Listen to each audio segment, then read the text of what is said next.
Hey guys, it's Zoe. Welcome back to my channel. It's been a minute since I've filmed.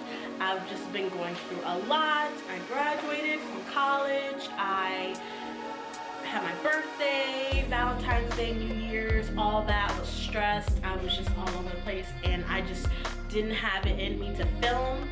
If you do see me looking down, my dog is walking around right now and doing her little thing. So if you do hear a little something moving, it's her.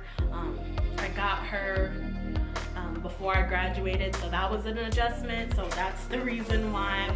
That's not the only reason, but that's one of the reasons why I've been gone. But I'm happy to be back. Today I'm coming to you with a new series. It's called The Thin Line Between Love and Hate.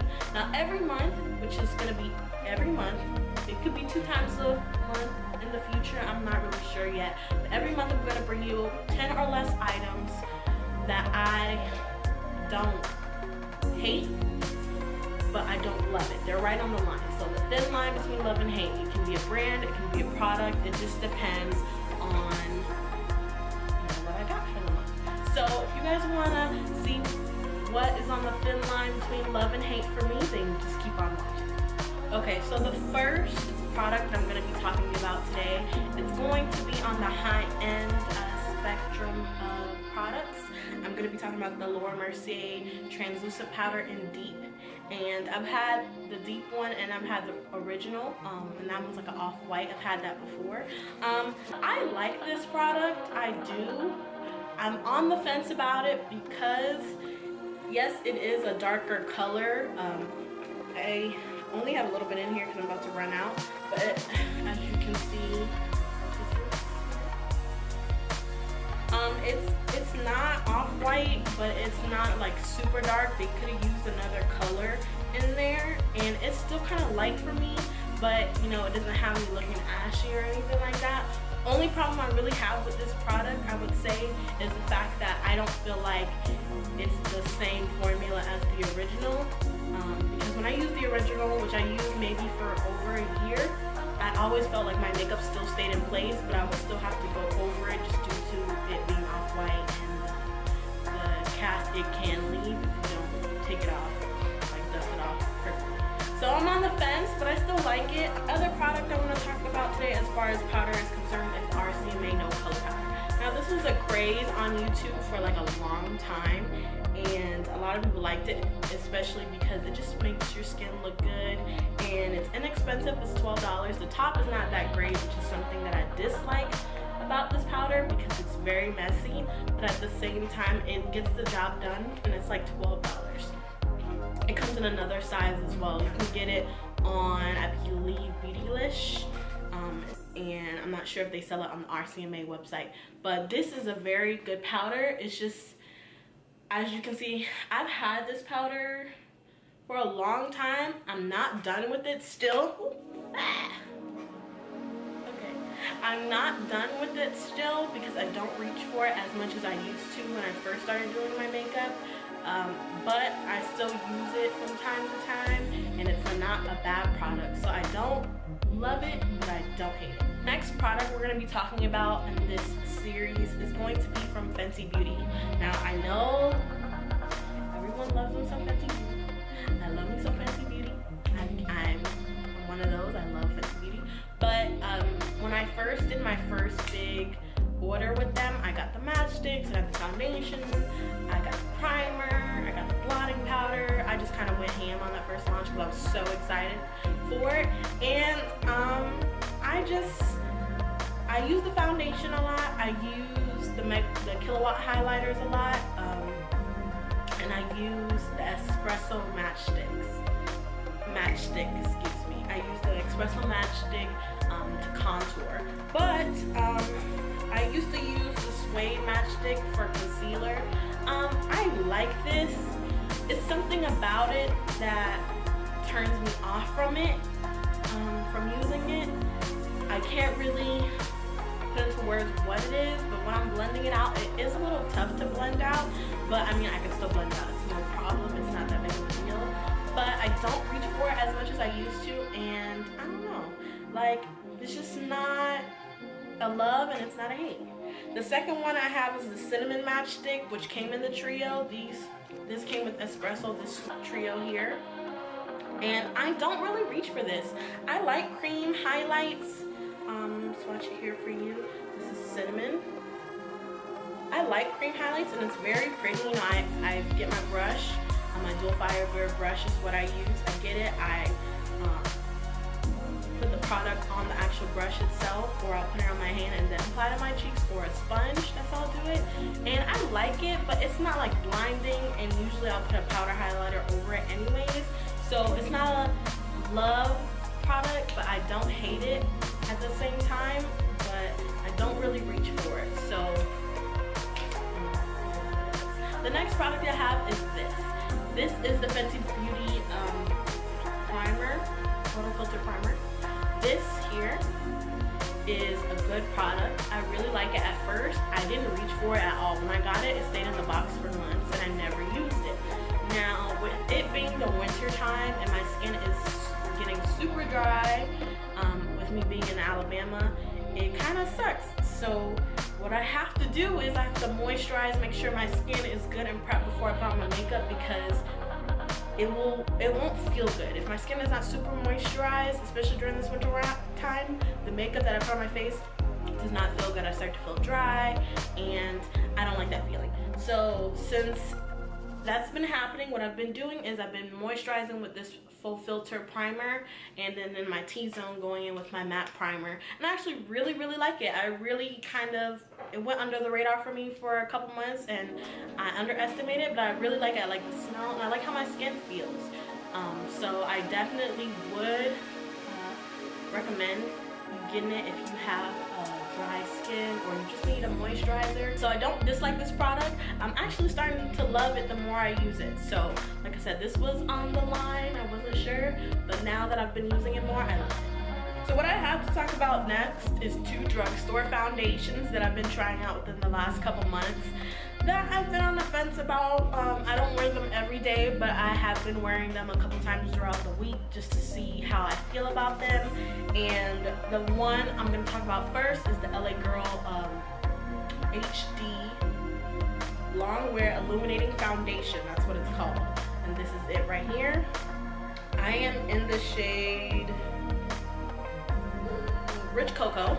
And with this, I have this actually on my face right now. That's my foundation of the day. And I'm actually starting to really love this foundation. At first I wasn't sure. I didn't hate it. I didn't dislike it at all. I just wasn't sure. Like, I wasn't sure about the wear times. I had worn it once previously and I wasn't sure. But I really started using this a lot more within the last month and a half. And I'm really starting to enjoy it and love it. And the fact that it's a drugstore type of foundation, I can get jiggy with it. So I definitely am starting to love the LA Girl HD foundation, and I can't wait to see what else LA Girl releases. Also, they do have a matte foundation they just released, but I don't think they'll have my shade, so I'm just gonna wait until they release more and then I'll do a review on that. So the next drugstore foundation I have to talk about is the Milani Conceal and Perfect foundation. Now, I have the color 13 Chestnut. It doesn't feel bad, but it doesn't feel great, and I don't feel like it lasts long on my skin. I'm still trying it out because I wore it a couple months ago when I was back in Miami, and I didn't dislike it. I thought my skin looked good, but I wasn't sure how I felt about it. I've worn it again, and I didn't wear it with, I just wore it, it was just the regular random day, and I just put it on. And I didn't hate it, but I'm not really sure if I like it or not. So I'm gonna keep trying it out. I know a lot of people who have had this, you either like it or you hate it. But the fact that there's a drugstore foundations from Milani is a great company, and you know, I like a lot of their blushes, so I thought their foundation wouldn't be that bad. So I'm gonna keep trying this out and let you guys know how I feel about it later, maybe in the next episode of this series, but I will keep you guys tuned in on this one. I have 2 products in this list that may be controversial, which they are controversial, and I've never really talked about the controversy on my channel, but I feel that I need to address it so I don't have to talk about it later. So the first thing that I'm going to be talking about is the Tarte Shape Tape Concealer, which I have it in deep. At first, when it first came out a couple years ago, I was not able to use this Shape Tape Concealer because they didn't have a shade for me to conceal with, but they did expand their line, and now I use deep, and I really love it. I really do. I can't. But the thing is, for the thin line between love and hate portion of today, I'm going to be talking about the brand Tarte as a whole rather than just the concealer. Now, when I saw the pictures on Trend Mood about the Shape Tape foundation coming out, boy, I was excited. I was like, oh yes, the concealer is bomb. Like, I was excited. I was ready. I was like, let's go. But then when the swatches came out, I was very, very, very disappointed.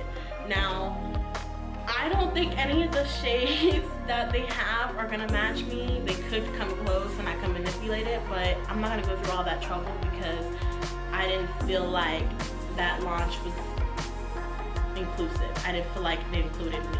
Now, I know a lot of people who have talked about this on YouTube have said, you know, it's 2018, let's be inclusive, blah, blah, blah, whatever. No, it's the 21st century. I'm just gonna go ahead and put it out there. It's the 21st century, and we have a world with billions of people in it with different skin tones, types everywhere. And if you are the beauty industry, if you are a beauty company, why would you just come out with a product that you can't maximize, that you can't get the full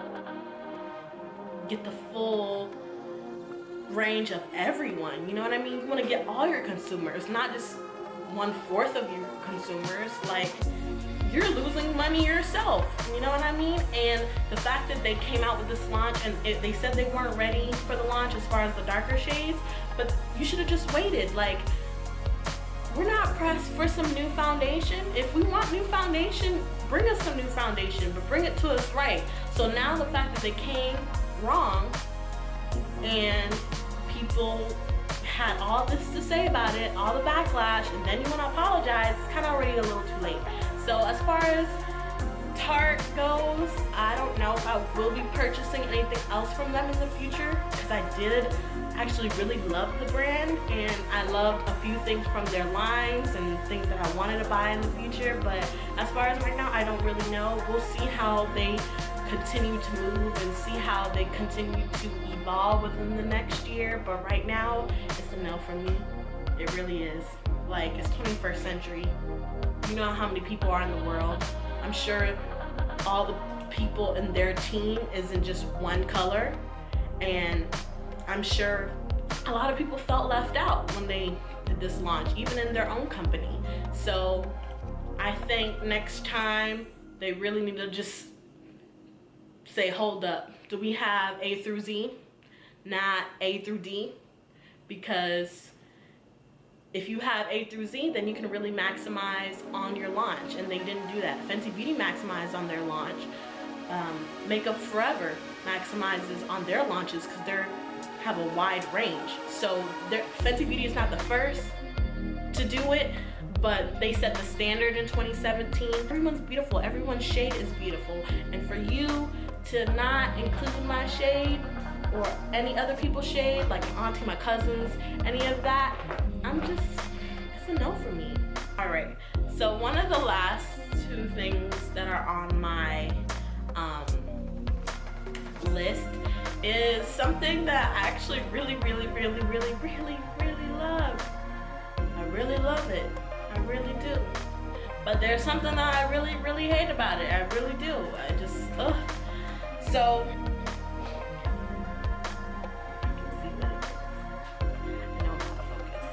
but yeah, let me just talk about this real quick. I love this palette. I do. I use it actually almost every day. You can tell by when I open it how much I've used it. It's just so dirty, and I've already hit pan of one of the eyeshadows that I use like constantly. But the thing is, if you can see, I don't know if you can see it, that's why I'm putting it close to the camera. My hands get so dirty when when I'm doing my makeup. Just due to the fact that, you know, I'm here, touching there, you know, I don't really try to get my hands dirty. It's just, it comes with the beast. And I love this palette. And I know they have repackaged it in Ulta, now it's sold permanently, it's repackaged and all that. But it gets so dirty, and yeah, even if you wipe it off with a wipe, it still takes away from the prettiness of the palette, and it makes me sad. I just wish you would have just came out with it like already glossed with the laminate and stuff like that, so it'd be easier to clean and stuff like that. I actually have a second palette because I thought it was going to be super limited edition and I was never going to come back, but it actually stayed just due to high demand. But if you end up getting this palette, I recommend that you just get the one from Ulta with the glossy, because if your hands get dirty when you do your makeup just like mine, it's just not gonna be pretty. Like look how dirty it is. Like, it's dirty. And even when I do clean it up and really even though when I do clean it up and it looks better, it's still dirty. So that's the only thing I dislike about this palette. I love the palette. That's what had me on the fence about it. It's just due to the fact that it is white. But other than that, I love this palette. The shadows are great. I definitely recommend if you are a beginner or you just need a reliable eyeshadow palette. This is your go-to. It has every color almost that you can think of, and you can get a lot of looks out of it. I've gotten so many and I love it. So packaging. All right, let me get serious for this. Let me get serious for this.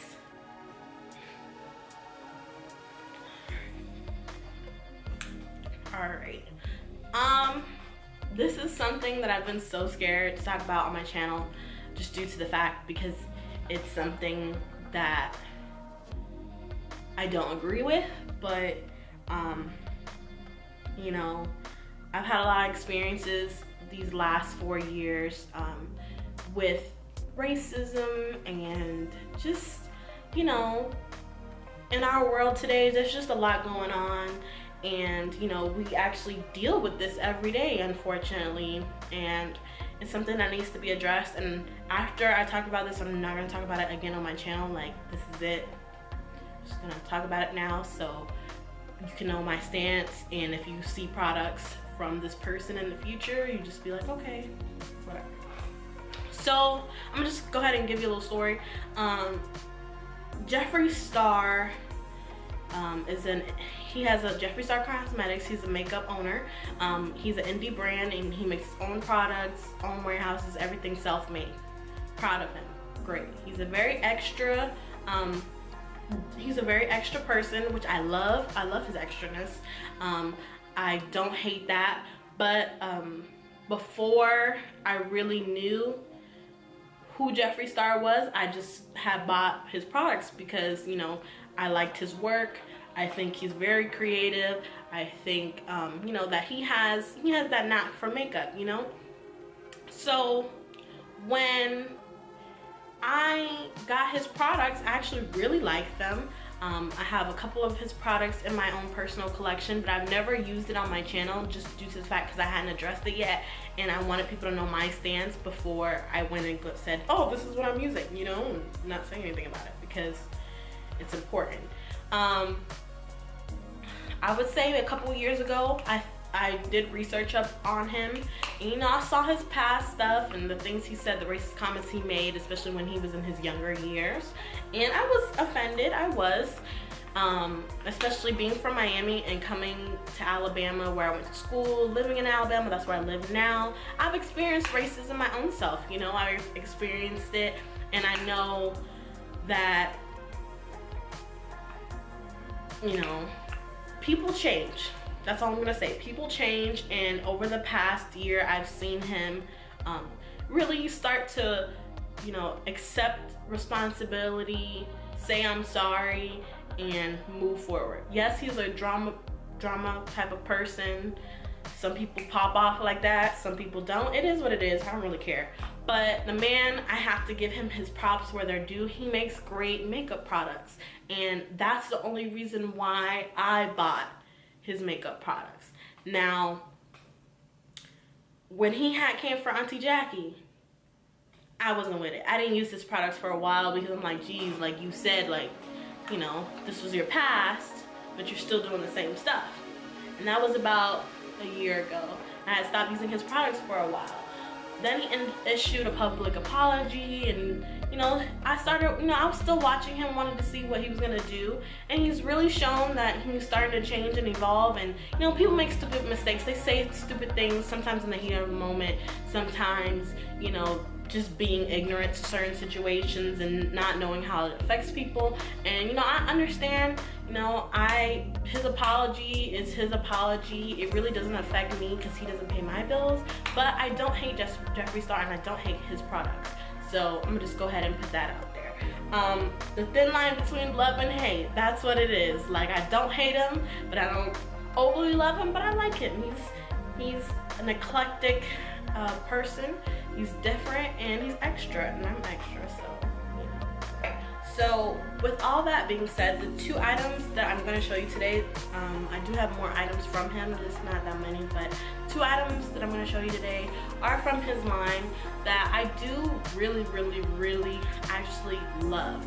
I don't dislike them. I don't dislike the man behind the brand, but the products are bomb. Like, you can't, there's no denying it. And I'm actually gonna order his blood sugar palette that he released. I had one of his liquid lipsticks, but I gave it away just due to the color. It was cute and all, but it wasn't me, so I gave it to one of my friends. So basically, this highlighter that I'm showing you here, this is what it looks like. A lot of his stuff is pink, or it has a theme just due to the launch. But this one is called Dark Horse. This highlighter on deep skin tones is gorgeous. Like, I don't know if you can see it. It has a star with his initials usually in it, but like I said, I've used it because I really loved it when I first got it. Then everything came out and I stopped using it for a while. But it's a really pretty highlighter for deep skin tones. This is it right here, and you can build it up, you can put a little bit, and it doesn't do justice, I would say, on my hand. You have to see it on the cheeks and in the inner corner to really see what it does, but it's a beautiful highlight. And then the next thing that I really love that I have from him is his palette. This palette is the Androgyny palette. I don't have his first palette. I'm not sure if I'm gonna get that one. It didn't speak to me, but that blood sugar one, it's on my radar. You know, it's on my radar. It's sold out in like 2 minutes. Like, But this Androgyny palette, the pan sizes are huge here, and it has a mirror. You can fold it over if you needed to. Here, if you needed to just do the shadows or just want to use the mirror. But it's a very good palette. The eyeshadows are phenomenal, and like I said, I know that he's had issues in the past, but you know, it's 2018. You know, we are constantly, as people, trying to evolve and better ourselves, and he's showing improvement and trying to better himself and be, you know, more understanding and stuff like that. And those racist comments he made when he was really, really, really young. So, you know, I'm gonna just continue to look out and see if he continues to evolve for the better, and if he does, then I will continue to buy his products. You know what I mean? It is just makeup, and I don't know if he ended up doing something outrageous that I would just not buy it altogether. But I don't buy every single product, but a few things here and there that I think would look nice on my skin, I buy it. Like, it is what it is. It just depends. It just depends. Like the whole Tarte thing, their whole response, how they handled the situation was a no, and that's why I'm just kind of like, I'm good. But like I said, he's shown improvement, and regardless of the man, if the product is good, I'm gonna let you know if the product is good, and his products are very, very good. That's it. Yeah. I hope you guys really like this video. If you do, like, comment, and subscribe, and share it with your friends. And I will see you guys in the next one. Bye.